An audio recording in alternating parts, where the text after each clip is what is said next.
name is Lew Blank, and I am the editor-in-chief of The Outsider. I am joined here by fellow students with me at the University of Minnesota, Clark Amann and Gabriel Spahn.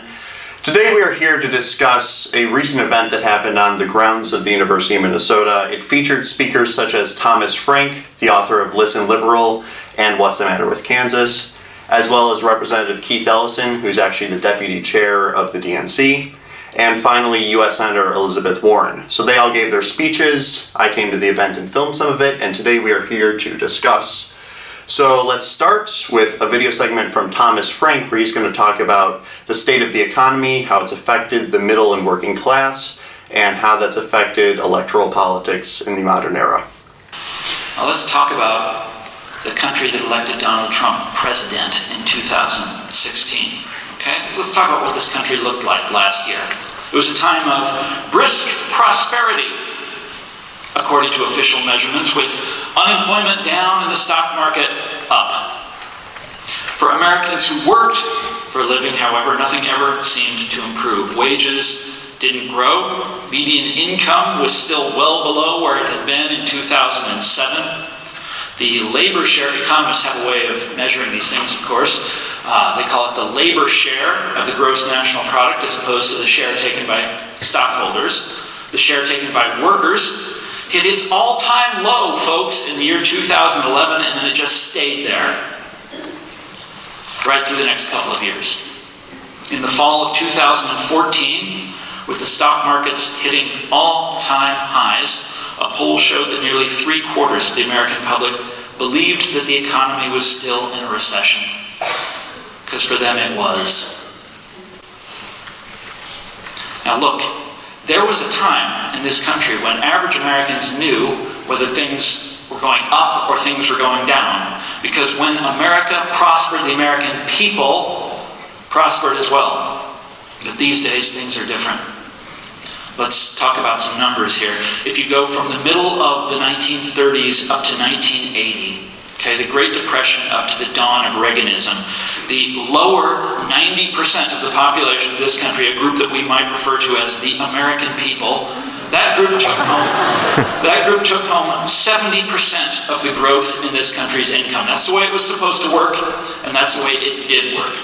If you look at the same numbers from 1997 up till now, from the height of the dot-com bubble up until today, you'll find that this same group, the American people, pocketed none of this country's income growth at all.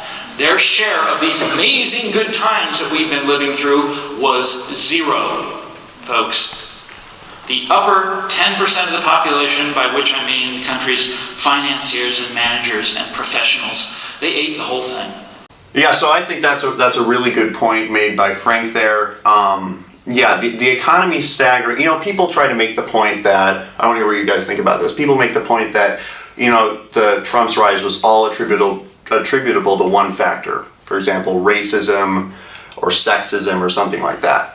And I think, again, that's such a blanket statement, because I'm sure racism played a very huge part of, Trump's rise, but that completely ignores the economic factors. I mean, when you have people that have been economically struggling in a country that's been economically stagnant, and then you have a candidate like Hillary Clinton who comes up and says America's already great, in contrast to Trump, who's saying make America great again. A candidate who supports trade deals and things like that. That is sending a message to the American people and to struggling people who have economic anxiety. Like, that's sending a tough message to them. And this gets to my essential point, which is that it wasn't that Trump necessarily won, it was also that Clinton lost the election. In Wisconsin, Trump actually got less votes than Mitt Romney did in 2012. The thing was, Clinton just got way less votes than Obama in these Rust Belt middle-class states. And a large part of that is stagnant economy and the Democratic candidate, in this case Clinton, being affiliated with not doing anything to solve it. What do you guys think about that? Well, I thought you brought up a good point about the economic anxiety thing. I actually looked into it, and it said that Trump actually won where there was greater possibility for outsourcing of jobs and for automation of jobs. So I think that's very interesting, where there's places where there's a lot of, stress on, their jobs and their lifestyles, that he actually got involved in those areas and won in those areas, and Clinton failed to do so. Yeah, just, how the video talked about inequality a lot. I think that does kind of invariably lead to populism, obviously on both sides, because you had Bernie being a very populist candidate and Trump also kind of taking that populist mantle. And I think that's because the people kind of set themselves in the people versus everybody at the top, and that really associates itself well with populist candidates. I agree with you that income inequality was probably a huge factor in kind of the angst that led to the Trump win. Yeah. Exactly right. And there was an exit poll that showed that I think somewhere around 60 or 70% of Trump voters in the exit poll said that trade was a major factor in their decision. Yeah, so you look at it, probably one of the biggest disparities between 2012 and 2016 was Ohio. And that's a Rust Belt state. It went I think 10 points plus to Trump, which is a huge difference from 2012. And you look at the biggest differences, and they are in Rust Belt states that, as you mentioned, were most heavily impacted by outsourcing and free trade. And if you even look at Trump's speeches, what he hammered the most was NAFTA, which was signed by Hillary Clinton's husband, of course, right, and the TPP, which Hillary Clinton advocated for 45 times. It would be rare to find a speech from Trump that didn't address trade. Right. And I think that's one of the things that frustrates me a lot when people talk about, how could we let this happen? How could we let Donald Trump be elected? It's you can see a lot of it is very economically, backed. A lot of people voted for Trump because of economics. It's not because they're racist. It's not because they're bigots. It's because they want someone to come in and change all these different economic issues that have been going on within our country for the past 10 years. Right, it's a change election, it's a change time. And another point that was brought up is that the stock market is not even a good indication, or GDP for that matter, is not even that great of an indication of the standard of living of the average people. So, pundits may look at how the stock market is rising and GDP is rising. That doesn't really mean anything in terms of the working people. It's a better indication of how CEOs are faring. Yeah, I think that kind of problem of how the success of America as a country has become uncoupled from the success of the American people, I think is a big part of it, because, people talk about, stock market's up, unemployment's down, but that didn't translate into a better, lifestyle for the vast majority of the American people because their wages didn't go up.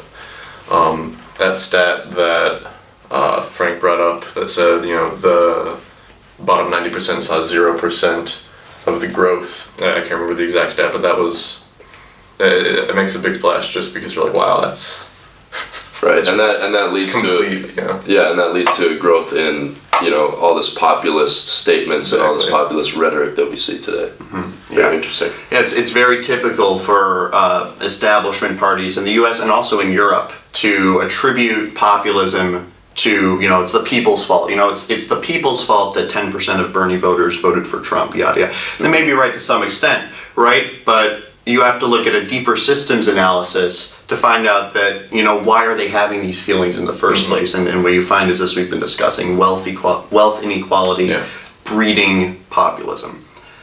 All right, so any more points? I think I covered everything I had. Awesome. So now let's move on to a second clip from Thomas Frank in this lecture that he gave. It's going to be about TARP and the Wall Street bailout. And so 2009 seemed to people like me, it seemed like this was a historical turning point. The George W. Bush administration had blundered into this incredible series of disasters. You remember the Iraq War, Hurricane Katrina, the lobbying scandal in Washington, D.C., and then economic catastrophe on top of all that. And it seemed like the last straw. And the wise men of Washington, where I live these days, they thought they understood what was happening. The tectonic plates were shifting, they said. Conservatism's decades-long reign was finally at an end. The age of Reagan was over, they said. The liberal age of Obama was dawning. The pendulum had swung one way and now it was going to swing back the other. That's just how history worked. It was exactly the same script that we saw all last year, that we're seeing this year again, with commentator after commentator insisting that Donald Trump didn't have a chance and that the Republicans had destroyed themselves by nominating him. When the country fully expected him to make that change. That's why we thought we had elected him. Everybody expected it. The Wall Street bankers themselves expected it. There's this moment very early in his presidency, about a month in, where he called the Wall Street bankers down from New York to a meeting at the White House. And they go into the meeting and they are ashen-faced because they know what's going to happen to them. This is the new Franklin Roosevelt, and he's going to take them to the woodshed, just like what happened to their great-grandfathers back in 1933. They come out of the meeting and they're all smiles. Nothing changed. Instead, we phoned the runways for them, in the immortal phrase of Treasury Secretary Geithner. All right, so a lot of really good points there.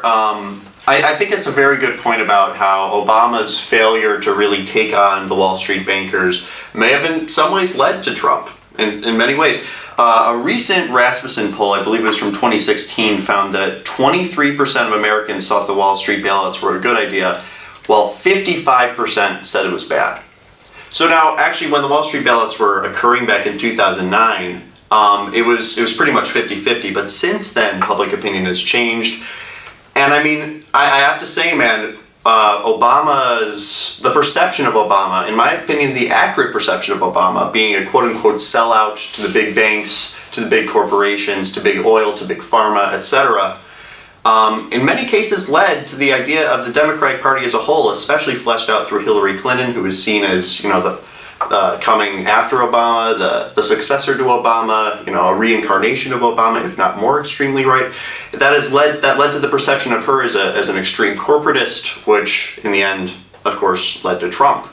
So, do you think that's an accurate idea? What do you think about Wall Street and how it related to Trump's rise? I think Obama had to be much more strict with the banks after the Great Recession, even if it was just in a almost symbolic sense. Like, you can argue about the bailout of the banks from an economic standpoint, that becomes a pretty muddy argument, but when the individual CEOs and leaders of each bank were able to get off basically scot-free, that's a big symbol that the government isn't standing up for the American people and punishing those who put the livelihood of the American people in danger. He should have at least punished them on an individual level. Right, and not even that, they got $1 million bonuses. Exactly. Yeah, right. Right, and I think the whole idea of this, these videos, this video segment especially, is that it's really interesting that Democrats are the one doing this, because usually they're going to be more, redistribution of wealth, and that's becoming obviously more prominent today, as we see from these videos especially. But it's interesting because I think it definitely did lead to the rise of Trump and Trump being elected, because people were just so shocked by how Democrats are coming into office and they're giving Wall Street all these bailouts. So it's very interesting. Right, exactly. And the way I see it, you have two parties that have essentially converged into the authoritarian right. You look at, it's called the political compass. It charts different people and different parties, and both the Democratic and Republican Party have moved economically right and socially and in terms of foreign policy towards the authoritarian direction.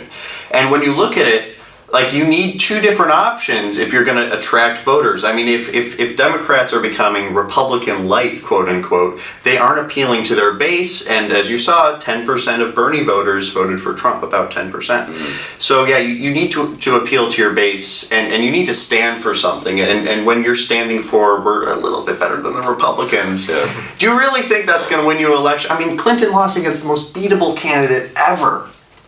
Think about that. I mean, it takes a bit more than just racism to do that, right? Yeah. Well, if she lost to the most beatable candidate ever, then that might mean that she's the most beatable candidate ever. Right. That's right. Yeah. Very true. That's right. Yeah. So the Wall Street bailout. I mean, so what ended up happening after the Great Recession was the passage of Dodd-Frank, which was essentially a really watered down, kind of, a little bit change making deal, but it wasn't anything like Glass-Steagall, which, by the way, was repealed not by a Republican, by Bill Clinton with the Gramm-Leach-Bliley Act. So we had, Obama had all the pieces in place, as Thomas Frank was talking about, to do a massive, bank reform. He could have re-implemented the new Glass-Steagall. In fact, many representatives and congressmen are still calling for the re-implementation of some brand of a Glass-Steagall Act. And instead he did the exact opposite. He gave $1 million bonuses to these bank executives and didn't, as you said, didn't prosecute a single one of them. I think maybe there was one low-level one that he prosecuted, but it wasn't anything like people were expected. The bankers knew that they committed fraud. They were selling people loans and saying they were AAA when they were, CDOs, like really crappy loans. They committed fraud, and they came in ashen-faced, as he said, and they left with smiles. Yeah. Think about that. Yeah. That's crazy. Any other points? I'm good. Yeah. All right, then without further ado, let's move on to the third clip that we have from Thomas Frank. There's a total of 4. This third clip is about Trump's message. So what message did Trump use on the topic of NAFTA and trade and economics that helped him win and beat Hillary Clinton in the presidential election? These are the forgotten men and women of our country, Trump said. People who work hard but no longer have a voice. Then he tried to reverse the sort of traditional liberal criticism of the right as being pawns of the billionaires, right? The Koch brothers and all that sort of thing. This is what Trump said. Big business, elite media, and major donors are lining up behind the campaign of my opponent because they know she will keep our rigged system in place. Rigged system. He stole that, of course, from the speaker tonight, Elizabeth Warren. That was her phrase. You see this? He's swiping and swiping. Trump goes on.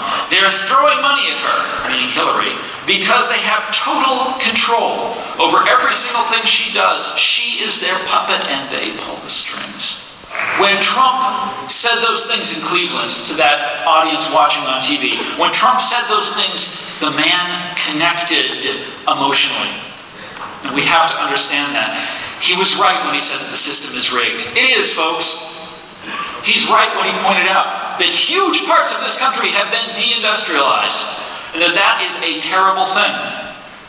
What drives me absolutely crazy, what made me crazy the day I heard that speech, and what has driven me crazy every day since then, is that those are things that my side used to say. Those are the things that we used to be about.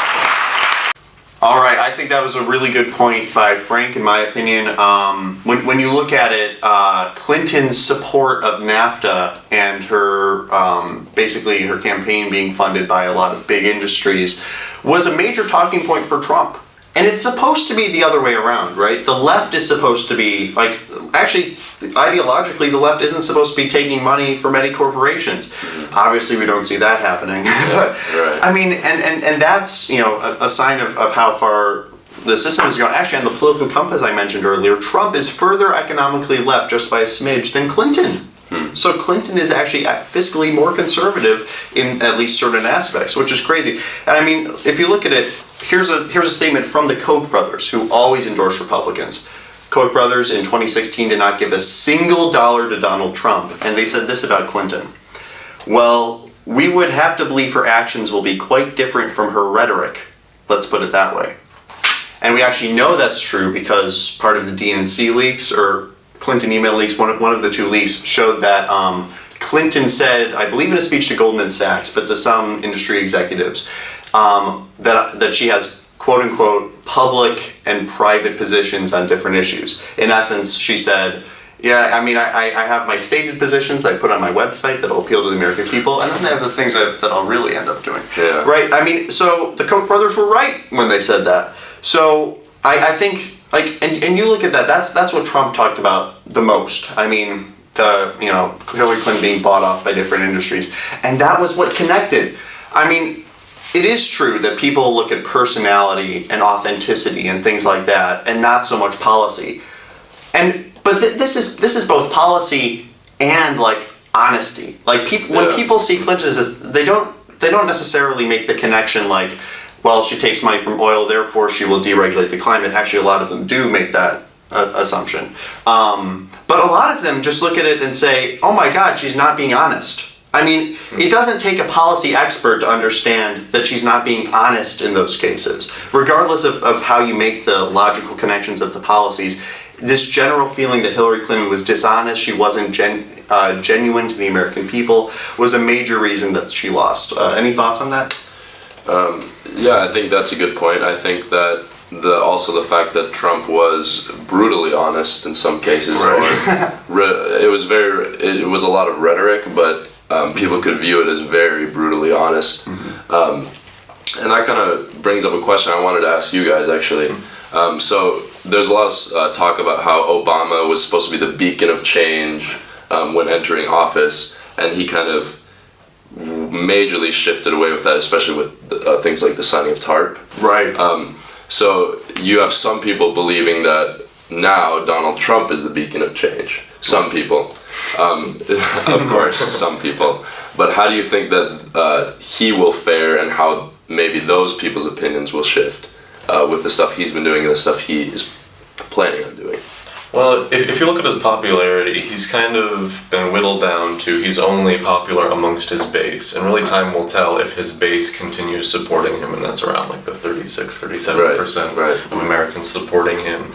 And I think that will depend on whether he's able to make any symbolic or actual progress towards some of his major campaign goals in the next 4 years, like the wall, right. things like that. So you don't think it's necessarily economically based? It's more... I think it's more about the symbol of being America first. If he's seen in any way to like move away from that, and then I think some of his base may start to leave him in larger numbers than they have been. Yeah. Okay. Right. Again, as I mentioned, when people say that voters really care about this image of somebody as opposed to like an right. in-depth policy analysis, they're right, but they're only somewhat right. It doesn't get the whole picture. I think that their image of someone is largely shaped by their policy analysis. I mean, it might be a basic policy analysis, but if somebody says, for example, a reason that single payer is so popular, somebody says, hey, you know what, people are going into debt because they can't afford healthcare, people can't afford their healthcare.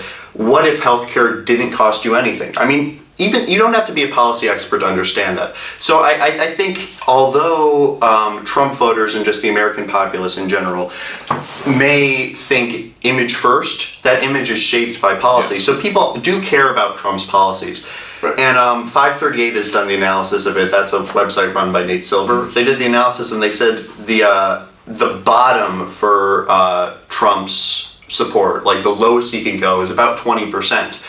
And I do think that if Trump fails to pass more stuff that can be seen as populist, it will go near and near, as you said, it's about 36-37% right now. Yeah. I think the base is 20%, and I mean, it really depends on if he caters more to the establishment, as he's been doing completely. He promised to be interventionist, or he promised to be non-interventionist. He's turned out to be completely interventionist. You know, he promised to, be populist, and instead he's been giving tax break. His new tax plan gives a huge tax break to the rich, much more than it does to the poor. In fact, certain poor people have to pay more in taxes.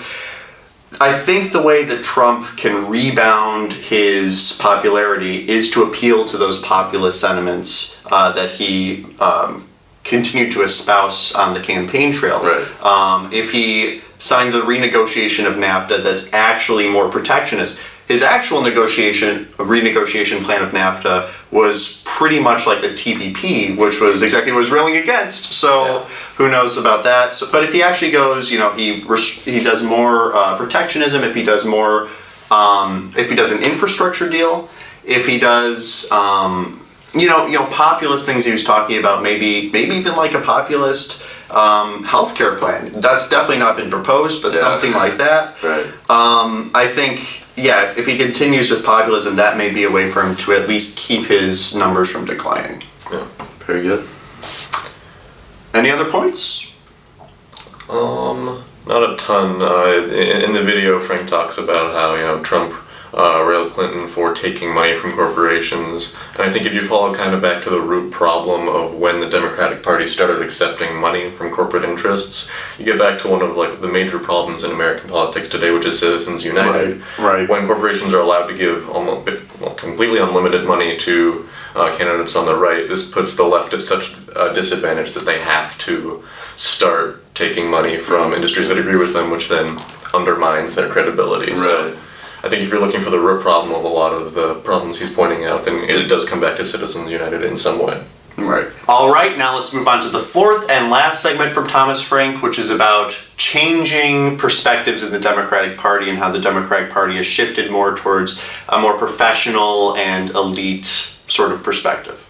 It is this shift of allegiance from the traditional working and middle class to professionals that explains, well, just about everything that is frustrating about our modern day liberalism. I mean, think about it for a second. How do you get a situation like we're in today, where inequality is growing, where inequality is out of control, where this country is headed back to a 19th century pattern of wealth distribution, and the party of the left can't take advantage of it?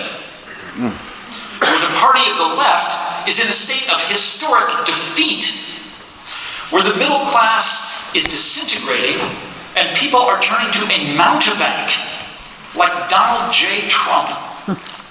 How does this happen? How is this possible? Look, folks, it is only possible when the party of the left isn't interested in its historic mission. That's the only way you get this combination of inequality and defeat. The point that I want you to come away from this gathering with is that this is not a philosophy for tackling inequality or for criticizing inequality. This is a philosophy for rationalizing inequality. These guys don't really have a problem with it. You know, they look at those farmers in Iowa who are watching their way of life blow away in the wind, and they say, well, you know, you should have gone to MIT or something like that. The answer with these guys is always to push the problem back onto you as an individual. This is a philosophy of winners. The Democratic Party is a party that is dominated by winners, people that have done so well in the new economy. I think that's very good. I'd really like to hear what you guys think about that, because it is true that the Democratic Party has been catering more and more to the upper class, and as a result, Republicans have been picking up an increased amount of working class voters. Democrats have actually been picking up an increased amount of rich voters, right? And I actually have statistics about this. In 2012, Mitt Romney won those making $200,000 or more a year by 10 percentage points. So rich voters, Romney won by 10 points, which is a significant portion. In 2016, it was essentially a 50-50 tie between Trump and Clinton among those voters. In essence, Clinton picked up 10% of the vote among the rich, and she still lost because there was such a difference in the working class. But I mean, think about that. Even though she had a worse faring than Obama did, she picked up tons of wealthy voters. So, I mean, I think that's exactly what he's talking about, the association of professionalism and corporatism in the Democratic Party. Do you think that's a large reason that they've been losing? Well, I don't think you can say that Clinton picked up those voters. I would say more that Trump pushed them away by being so populist and anti-big business. So I don't think you can entirely blame Clinton for catering to the rich there. Additionally, in the video, I think Frank focuses almost entirely on economic issues. He's saying that the left should be winning elections based on the economic conditions as they are, but I think that ignores a big part of party politics right now, which is social issues, which is something that the GOP has used very successfully to gain votes in like rural areas.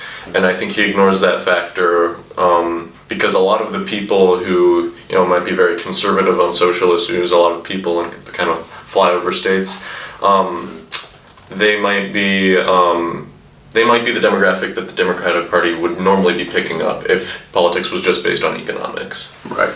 Yeah, that is a good point, because I would say that where Trump picked up a lot of those voters, he might have lost some others in his extremism on social issues, but it's definitely true. I do think Frank, I really agree with what he says. I do think he should at least put some nuance there, that it's not all economics. It's like, a certain portion racism, a certain portion economics, a certain portion other things. Like the people who try to attribute it to one factor on any side are wrong. It's overly simplistic. Yeah, overly simplistic.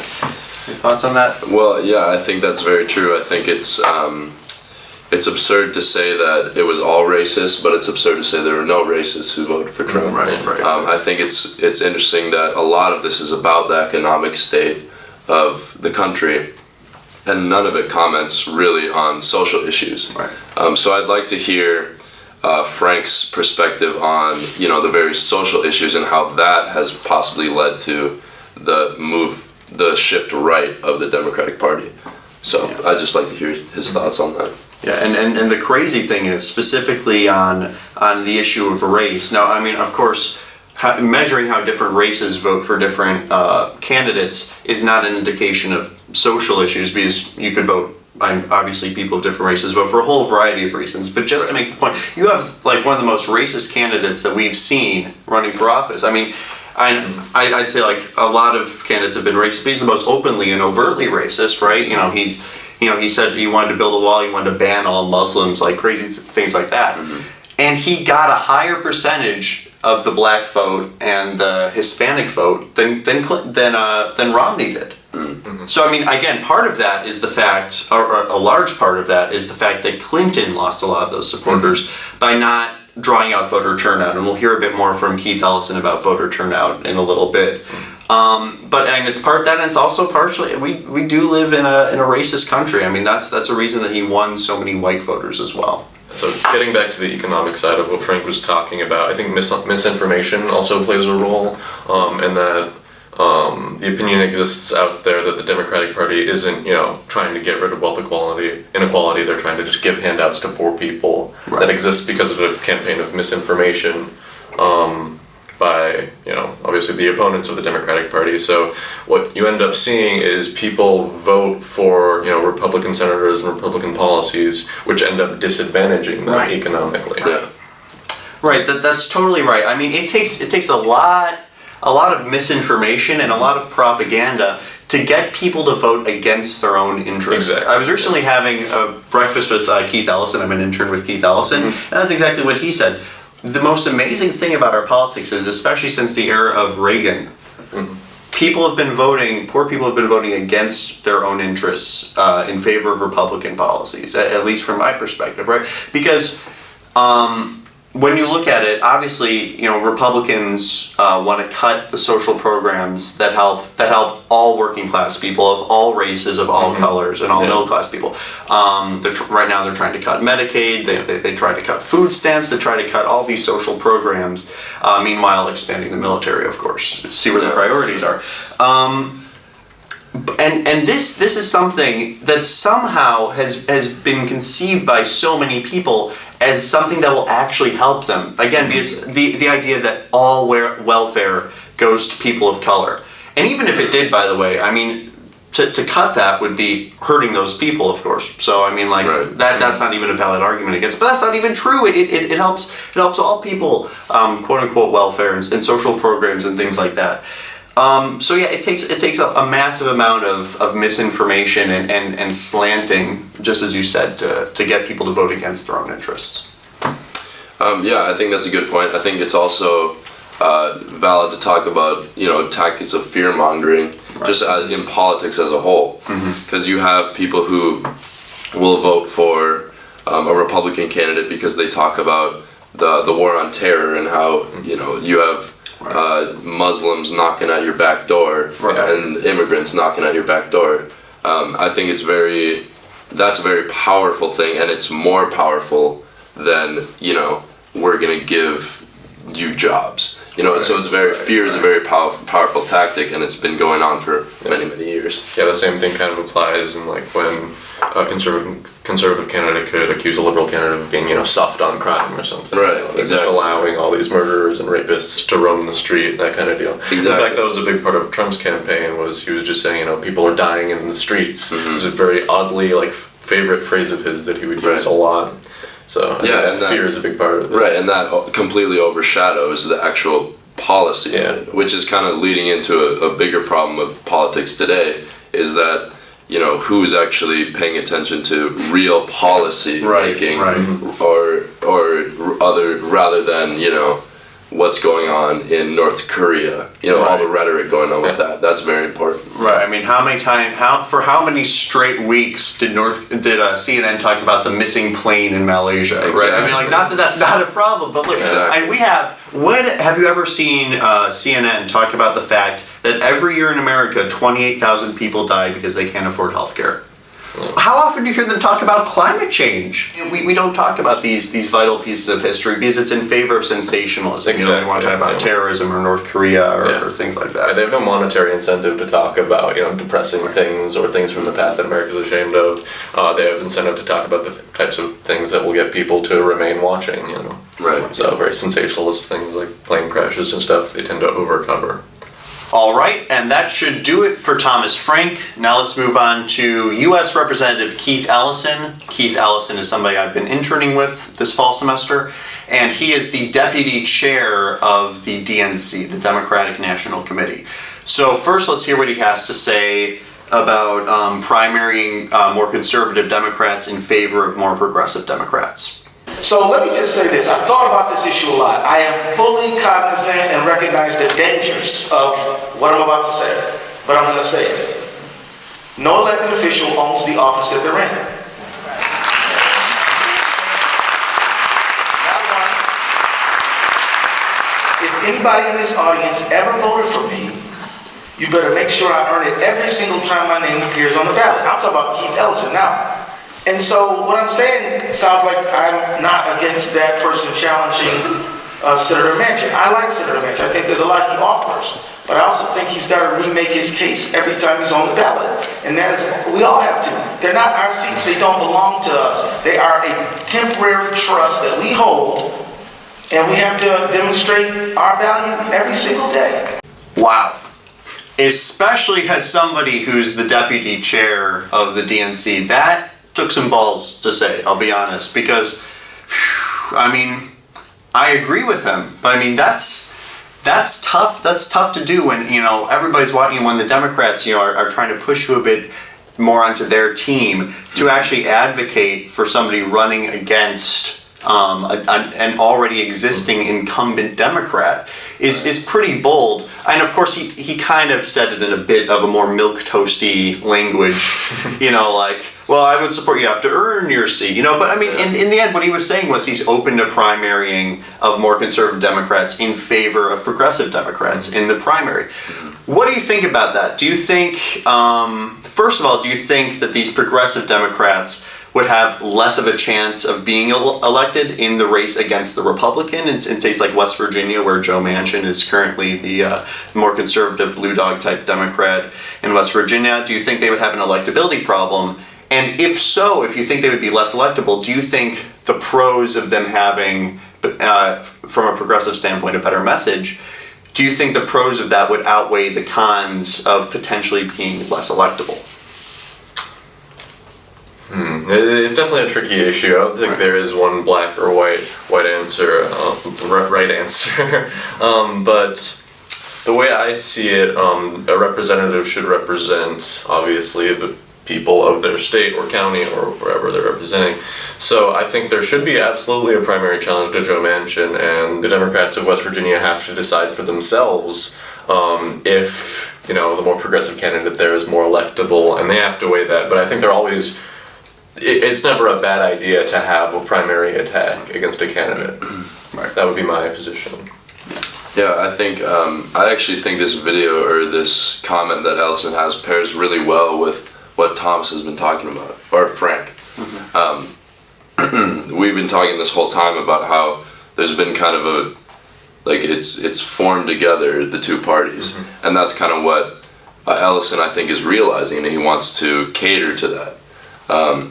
So I think it'd be better because it'd be kind of the best of both worlds.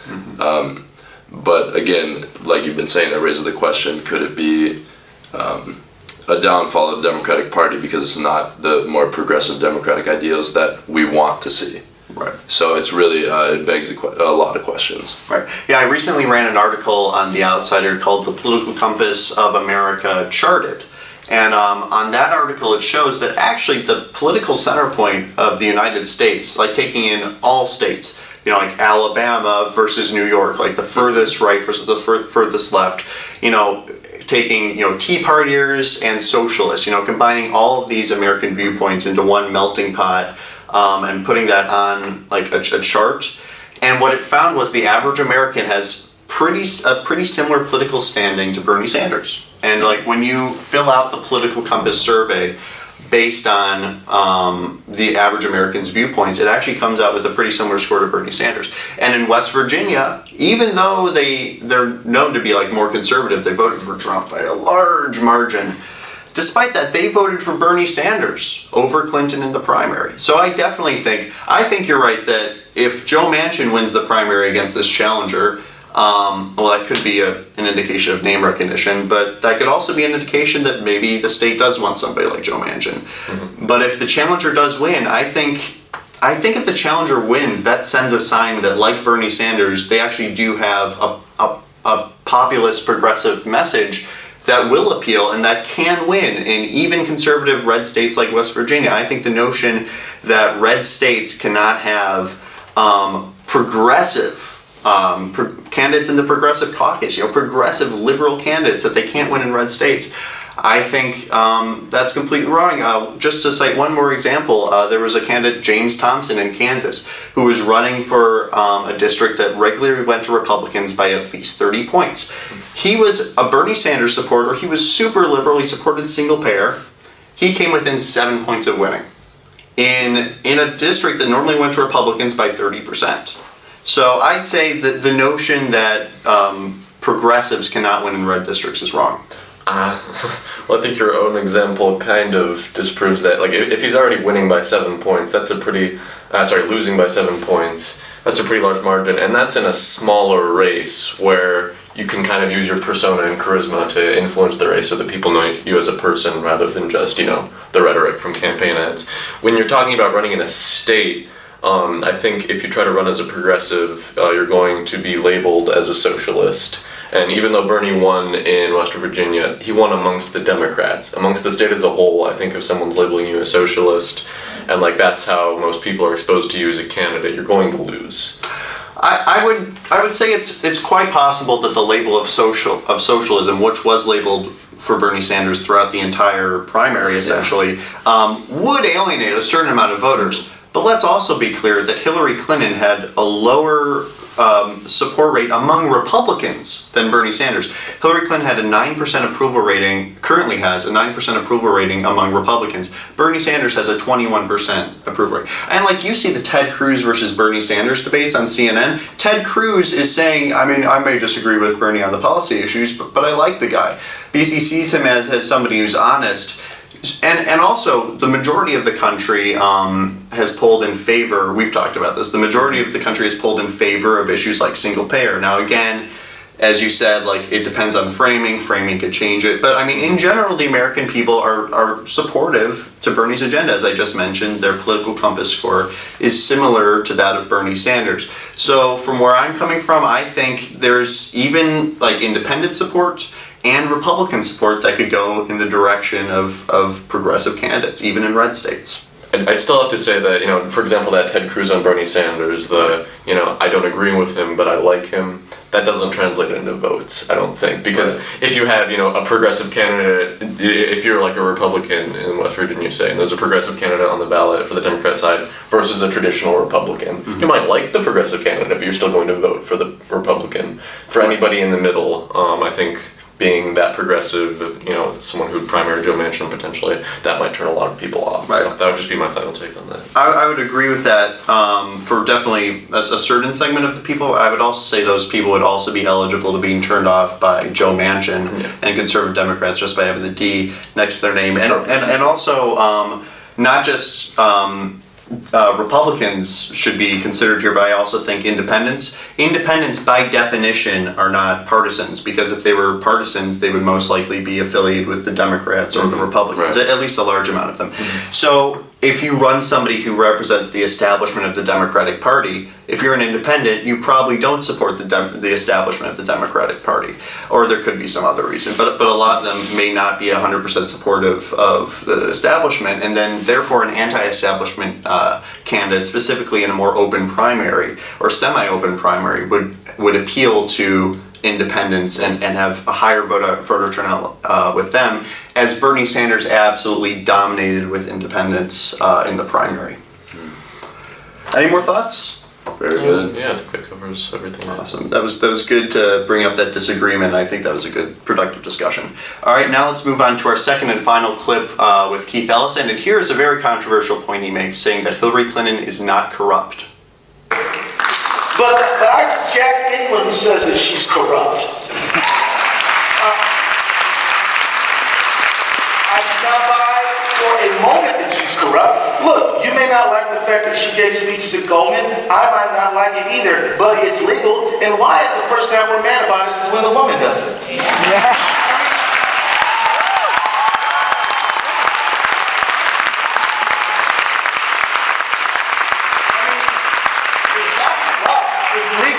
You can do it.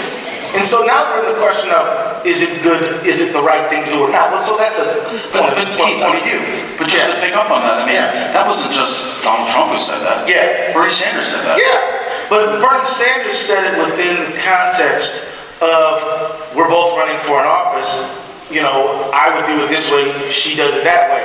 Look, I've been in 7 different elections, and, you know, if you don't want somebody to highlight the strengths of their record and the weaknesses of yours, you're in the wrong business. There are things that are within the guardrails, and it is fair to say, she gave a speech at Goldman, that's not something I would do. But it's also the case that when you look at the key states of Michigan, Pennsylvania, and Wisconsin, there were a substantial number of Bernie voters who didn't vote with the Democrat, voted for Trump. Yeah, and there are, you know, some evidence suggesting that one of those reasons is they saw Hillary Clinton as corrupt. But this goes back to my essential point. One of the things that nobody can deny is that Hillary Clinton didn't show up in Wisconsin. Now, I don't care how much you love Hillary Clinton, you can't excuse that. You gotta be present. You have to be there, you have to show up, you have to listen to those crowds, you have to sit and hear people's stories. I'm an intern for Keith. I respect Keith. I really like Keith.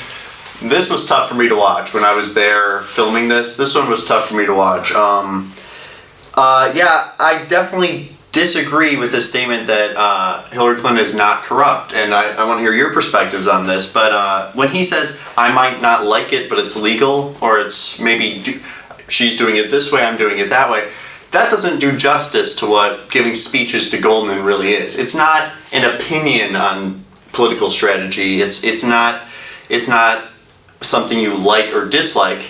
It's bribery. That's what it is. All right? So if you're taking money from Goldman Sachs, they aren't giving you money to hear what your position is on gay marriage. They're giving you money because they want you to enact policies that favor them.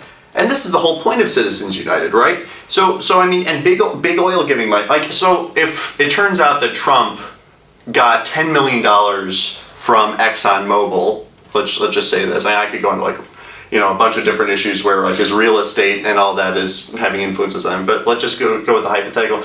You know, Trump gets $10 million from ExxonMobil, and he starts signing waivers allowing ExxonMobil to drill in new places. That's obviously corrupt. I can't see how that's not corrupt. And I see the same thing happening with Clinton, with in this case with Goldman Sachs taking hundreds of thousands of dollars. Do you think that based on this evidence, this bribery leading to corruption, that Hillary Clinton is corrupt?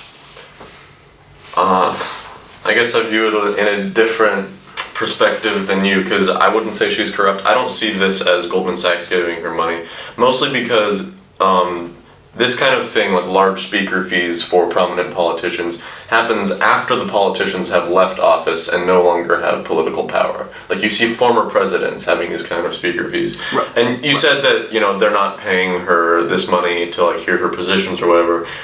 No, they're paying to have someone who is prestigious and who is famous and who has, had power in the U.S. government talk to like their employees and, have that kind of interaction. So I don't see this as bribery. But it's not like Goldman Sachs was holding like a public forum for like guests that wanted to hear. This was like to the executives of Goldman Sachs. This is a paid speech to the workers at Goldman Sachs. It's not like people are like paying like to see her in an auditorium or something. I think no, and remember this happened before she ran for president. And this was knowing there's a lot of speculation for many years that she was going to run for president again like she did in 2008. So I think that, this happened prior to her presidential run. And couldn't it be also stated that if these presidents knew or these, officials knew that they were going to be receiving money from these companies, that they would still enact policies that are, that favor these companies even if they don't get money up front? I think getting money afterwards could also mean, there's an incentive to, favor these companies with policy. So I think that statement, it's valid, but I think it's more about just the idea of the money rather than them getting the money right away. Yeah. There is absolutely the potential for corruption with this kind of system, and you have to look at if the amount of money they're receiving is unreasonable for someone of their fame and or stature. Right. And I can't say I've looked a huge amount into the Goldman Sachs. I might be naive on this issue, but I do think that isn't an insane or amount of money or just blatantly obvious corruption. Obviously there's the potential for corruption, but I don't think in and of itself the fact that she gave speeches is evidence. Right. And again, I don't know if this is from Goldman Sachs, but the public and private positions comment where Hillary Clinton said, I have my public positions, but I also have my private positions. Yeah. That, I believe that was from Goldman Sachs. It was from one of her speeches. I think it was. It was from one of her speeches to the executives of some country anyway. So even though it's a speech, not necessarily like a donation to a PAC, and that's still, she's kind of cutting some under the table deals in the way I see it. To me, that's more of a symptom of ideological unsoundness, of just not being convinced of your own ideology, of being willing to portray a public position which you don't actually agree with.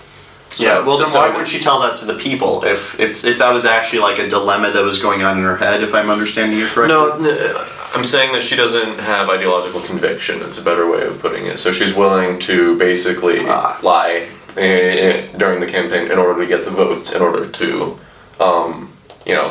hopefully win so she can pass what she wants to get passed or whatever. Right. Some would call that corrupt if she's doing that specifically for a corporation. Yeah, but I don't think that was ever...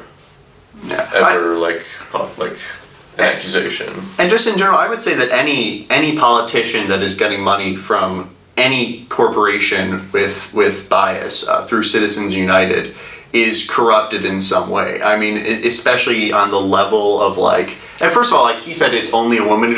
We criticize Obama first of all, but we criticize Trump, Mitch McConnell, Paul Ryan. We criticize all of them. It's tons of men. Yeah, I agree with that. And but when they take it, when Mitch McConnell takes tons of money from big oil and then denies climate change, I'd say that's definitely corruption. And I think even if you ignore the banking stuff, Clinton's ties with Saudi Arabia, that's corruption. The Clinton Foundation got millions of dollars from Saudi Arabia, why would they donate to a charity when they massacre their own people, obviously?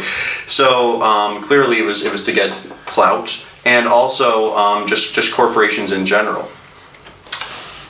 Well, I just wanted to say, I think it's interesting that we think it's an insane proposition that the government is, or that people within government are corrupt. I think that you mentioned even during the Cold War we would undermine democratically elected dictators or democratically elected officials to put in dictators. Right. It's not like we've never seen elements of corruption before. And so I think that it's very for me it's very easy to say, oh, she is corrupt. Because just the way that the system has been working, but you could also say on the other hand, if everyone's corrupt, is anyone corrupt? Yeah. So it's a very fine line, it's a very gray area, but I think this can also apply to just the government and politics as a whole. Yeah. I would say that the level of corruption on people who don't take money from large corporations is significantly lower. Yeah, like I for would Bernie agree. Sanders. Right. Obviously, yeah, that Right. reduces the potential for corruption. And you mentioned Saudi Arabia and the Clinton Foundation. Obviously, Saudi Arabia donating to the Clinton Foundation probably aren't doing so out of the goodness of their hearts. They're probably doing so to try to gain clout with Right. the Clinton Foundation. Exactly. But we don't know if that's quid pro quo or just Right. a one-sided advance by the Saudi Arabians. Yeah. Fair, So. fair. You can have all this potential for corruption, but I guess my point is that you can't just say, she's corrupt. That's the truth. So there is definitely potential for corruption. Yeah, the lack of quid pro quo makes it a slight bit murkier, but I Yeah. still think, based on just like logical deduction, I think you could concur. And also, I mean, we also have evidence of corruption within the Democratic Party, and Hillary Clinton, just with the release recently of Donna Brazile. I don't know if you saw yeah. that. Yeah, Hillary Clinton basically being in control of the DNC. All right, that was a good discussion, but we have a few more things to bring up. Why is Ellison saying this? So, I wrote a tweet recently that said whenever Democrats shift to the left, it's to appeal to the American people. Whenever Democrats shift to the right, it's to appease the Democratic Party. That's obviously a blanket statement. It doesn't apply. But I think in this case, it definitely applies. Is Keith Ellison saying this because he actually believes that Clinton is not corrupt? And he actually might believe that Clinton is not corrupt. Or does he find a need to say this? Because it wasn't like he was asked this, he just brought this up. Does he find a need to say this because he's the deputy chair of the DNC, because he wants to have a higher standing among Democrats? I don't think it's like necessarily a personal thing, like I want to have higher standing among the DNC. I don't think that's Ellison's viewpoint. As you said, he might think Clinton is not corrupt. Or it might just be that once you become like part of an institution, you start to see how, like, if the deputy chair of the DNC is saying Clinton is corrupt, then that kind of reduces the trust in the DNC as a whole. And if you're Democrat and think that Democrats would help America, then that would obviously hurt America in your view. That's fair. Right, I agree with that. I also think it's interesting that he mentioned, this is the only reason we're thinking she's corrupt is because she's a woman. Like I think that's just a little exaggerated, and I think he's kind of trying to appeal to the masses and the people who he's speaking to, because obviously he got claps for that. Hillary Clinton supporters. Right, exactly. So it's like he's catering towards the people. And he's also trying to cater towards the DNC and the higher up instituted people among Democrats. Yeah. It's not like we never criticize Obama or Trump or Paul Ryan or Mitch McConnell, Turtle Man, for for ever doing that. I mean, like, no, that's ridiculous. Yeah. I mean, I'll be honest. People were not critical enough of Obama for his authoritarian right tendencies, because a lot of people will say, like, I want an Obama third term, but Hillary Clinton is, so I don't really get that. Like, they do have pretty similar policies. They're both neoliberal in that type of area. But yeah, people still did criticize Obama a lot for the corporate money he took, let alone the Republicans. I mean, you'll never hear the end from Democrats criticizing how much Republicans. As it should be, but Right. No, I think that's right. And the thing is, it's not all sexism. This whole notion, it might make Neera Tanden and Donna Brazile and Debbie Wasserman Schultz and Peter Dow feel great to think it's 100% sexism that caused Trump's rise. Look at it a bit more systemically, right? Right. Exactly. I agree. All right. And now let's move on to my third and last question on this segment, which is it campaigning or the policies of the candidate that matters most? So the whole idea of what Ellison is saying here is that, well, I mean, we shouldn't really be worried about, like, Clinton being corrupt. The real thing that caused her to lose was that she didn't campaign in Wisconsin. To some extent, that's true, right? I mean, like, where you campaign really does matter, and how you campaign, as in, like, door knocking is more effective than TV ads typically. But really, I mean, if Hillary Clinton were less corrupt, if she had less of this, air of lying and corruption and being really establishment, if she had more Bernie Sanders-like policies, if she seemed to be more genuine and authentic to the American people, don't you think that in addition to campaigning better, would really have made a difference in helping her win? Well, yeah, I think, as we've been discussing, I think elections in general, and especially the 2016 election, it's very based on character and morals and how these candidates are presenting themselves. So I think it's very important, as Ellison was saying, to be present within these states, to actually visit, to actually talk to the people, knock on doors, like you were saying. Right. I think that especially in today's political climate where people care less and less about the policies, I think it's more important to show yourself as an individual and as a character. So I think that'll get more votes. Yeah, I agree with that. I think it is a combination of like campaigning strategy and policy. I think Hillary Clinton could have won with her policy and record if she'd campaigned smarter. Like Definitely. in those new Donna Brazile leaks that you were talking about, they also mentioned that Donna Brazile's strategy. She was worried that Hillary Clinton would lose the popular vote but win the electoral vote, which is obviously the opposite of what happened. Yeah. But so what she did with that was she started spending a bunch of money in like urban centers where Clinton was already winning, just to drive turnout, where that money could have better been spent, in Wisconsin or swing states. And I think, you're talking about how the character of the person is important. Campaigning strategies also tie in with that, because think about it, Clinton wasn't going to Wisconsin or Michigan or these other kind of Rust Belt swing states, and that impacts people's judgment of her character. It kind of makes her seem more aloof, that she's not talking with people, hearing their stories. Right. Right. Yeah, definitely. All right, so let's move on to our final segment of this video. Let's go on to Elizabeth Warren. So Elizabeth Warren was also at this conference. She's a U.S. Senator for Massachusetts, and she's going to tell us about a very contrary perspective to what Ellison was saying, why the Democratic Party should be less about strategy for campaigning and more about fighting for policies. Here's Warren.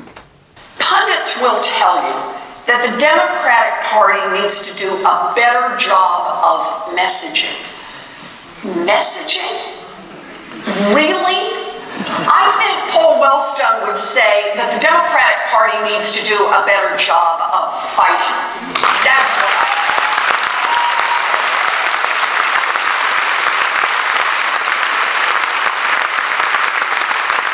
What millions of hardworking people need right now is for someone to step up and pick a fight on their behalf. That's what I want.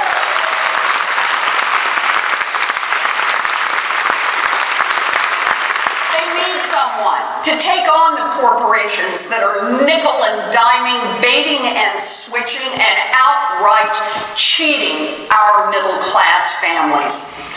They need someone with enough heart to give a damn that working people are losing power in our economy, and enough political courage to do whatever it takes to get it back.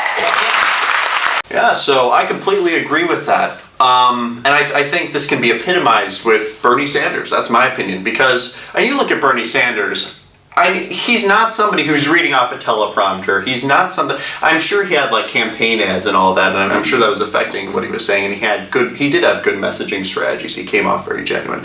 But it was really the fact that he was picking a fight on people's behalf, as Elizabeth Warren said, that really got him, I think, 47%, somewhere around there, of the vote in the Democratic primary. I mean, like, when you ask people why they support Bernie, they're like, yeah, because he's supporting me. He's picking a fight on my behalf. That's why they supported him.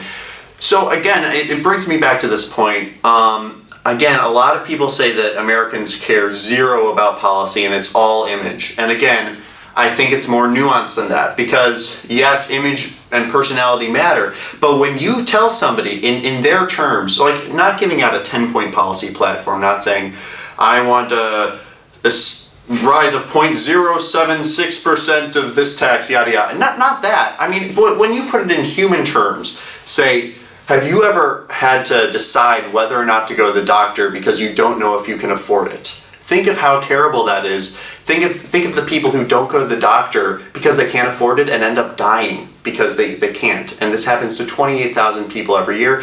That's why we need single payer, and that's why we need to make healthcare free and affordable for all, so that your healthcare bill is $0 and that you can always feel secure going to the doctor's office. If you say something like that, right, and for any given issue, not just single payer, if you phrase it like that, that's a policy statement. and you're picking a fight on somebody's behalf, and it doesn't even have to be platitudes or cliches. It can be actual policy content and still connect with people emotionally and viscerally and strongly in a way that gets votes out. So you can craft and manufacture policy statements that really have a large impact on people, I think. What do you guys think?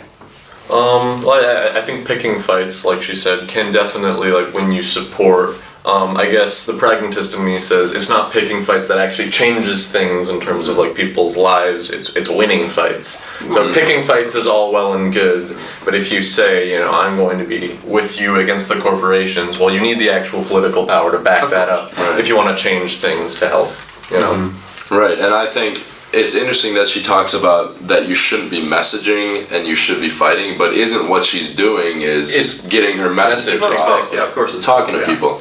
So I think it's interesting that she says that when in reality it should be a combination of the two. You need to have good, as we talked about, you need to be present within some of these states. You need to be available to talk to, but you also need to have a strong, you know, ideology that you're fighting for. So I think it's a very gray area that needs to be, you know, combined. Right, I agree. And I think Elizabeth Warren would agree with that. I think she's responding to the people who say it's all messaging. I think that's kind of what Keith Ellison was saying. He was kind of alleging that, like, all we need to do is campaign. Obviously, he doesn't believe that because he does, you know, support like more progressive policies, and he's very strong about that. But I think she is responding to the idea that it's like all messaging. I do think it's a combination. Yeah. All right. Any more points on that? Should we wrap it up? I think we should, yeah. Hey, sorry. Thanks for sticking with us. I know it's been a bit long. Hope you found these opinions interesting. Please subscribe to the Outsider YouTube channel. Follow us on Facebook and Twitter. Links below. Also, please go to our Medium website. That's where we're based, and that's where you'll find this and all other articles. That's medium.com/the-outsider-news. Thanks for joining us. This is Lew Blank. Clark Amann. Gabriel Spahn. Thanks so much for joining us. See you next time.